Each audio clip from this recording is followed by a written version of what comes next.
Hey, it's Nikki, your Beach with My Babies.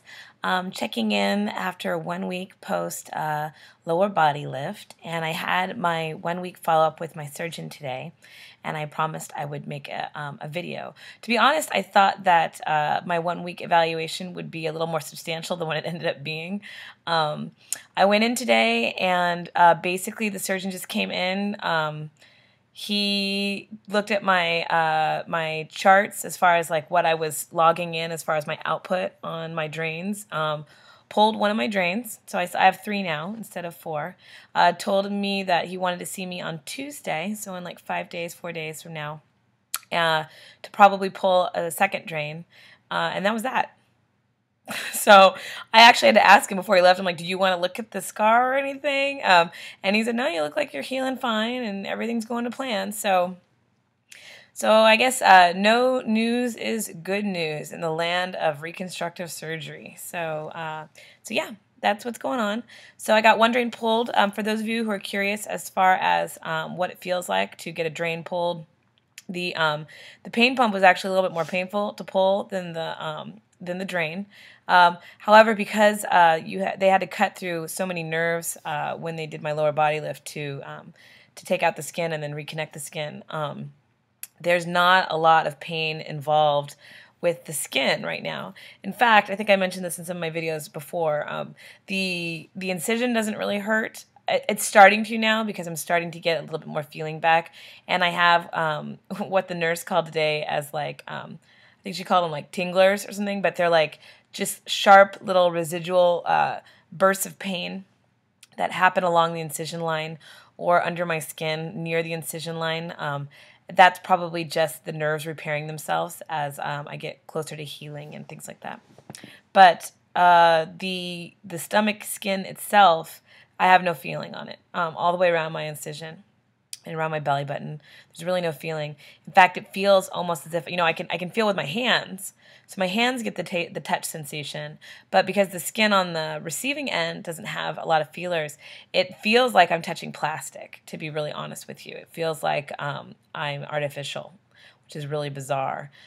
So the feeling is slowly kind of coming back to those areas. But right now, when they pulled the drain, thankfully it was still pretty numb, so I didn't feel anything. I knew I could feel something moving underneath the skin, which is always a real creepy situation. If any of you have ever had a drain pulled, a lot of you who are watching who've had weight loss surgery or who are going to have weight loss surgery, you'll have a drain, and when they remove that drain, there's a lot more sensation with that because there's not a lot of numbness. It's a very, very odd feeling. So this time around, when they pulled the drain, a much more muted version of that was happening. I was really scared. I actually took 2 of my hydrocodone about an hour before the appointment because my drains have been really bothering me. I found out that they removed the most painful drain. It was also the biggest underperformer, and I found out that drain actually had been sucked in a little bit more than it started out with. So that was the source of the pain.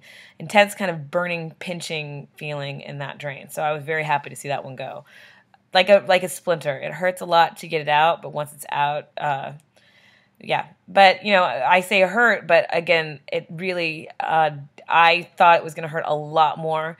The snipping of the sutures around the drain actually was the most painful part. The pulling out of the drain didn't feel like anything. So those of you who are going to have this and you're nervous about your drain pull, it really isn't that bad. That's it. So I'll check in more. As far as like mobility and things, I'm able to get myself in and out of bed now by myself. I'm able to get myself in and out of the car. I've been walking more without my walker. I'm still not completely upright. My back muscles are the most painful part of this whole healing process because they are overcompensating for the lack of my ability to stand upright. So I'm in a very unnatural kind of angle when I'm walking, and that is causing some muscular pain around my spine and my lower back. My buttocks, deep in the tissues of my buttocks, that's hurting because all my weight sits on my butt most of the time. I've been able to sleep somewhat on my side, propped with pillows, but not officially like on my side. So my tailbone and my buttocks don't really get any sort of relief from the constant pressure, and that is causing some discomfort muscularly. Other than that, still plugging away. Still going strong. I'm okay being home by myself. I'm actually home by myself right now because I can get myself to and from the bathroom. I can get myself in and out of bed. I can reach over my head to get like, dishes and things for when I'm making food, things in the fridge. I can open the fridge, things like that. So a week out, I'm pretty self-sufficient. I still, with my two kids, I can't be home alone with my two kids. I was home alone for an hour with my daughter today, my 3-year-old, and of course, she had to go to the bathroom. It was my one thing. I was like, in the next hour, hopefully she doesn't have to do number 2. Yeah, well, I shouldn't have said that because, of course, instantaneously after my husband left, she pooped her pants. And so that was, I had to get down on my knees, which was really hard, but I could do it because I was isolating. I wasn't moving my torso, just isolated my legs, was able to get down onto my knees and able to help her into a pull-up. And luckily my mom arrived when the main cleaning had to happen because that, I think, would have actually been really hard. My light source faded to do that. So I'm not good with the kids by myself still. Can't pick them up. Can't lift them on the toilet, things like that. So I still need help, in the day with that. But as far as being home by myself, I'm okay. And I'll let you know more on Tuesday. But every day gets a lot better. Every day gets a lot better. Those first 3 days were pretty rough and painful. Now, every day, I'm able to get more independent movement. Things are getting better. The drains are less and less. My bloating is less and less. Stiffness does get worse at the end of the day.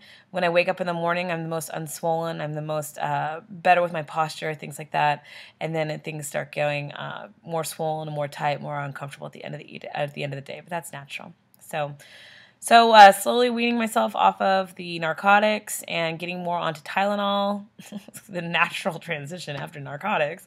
But yeah, I'm slowly getting off narcotics, more into Tylenol, and I will touch base again unless something majorly interesting happens within the next weekend. I will touch base again on Tuesday and let you know what the surgeon said on the next follow-up. So till then, thanks for watching.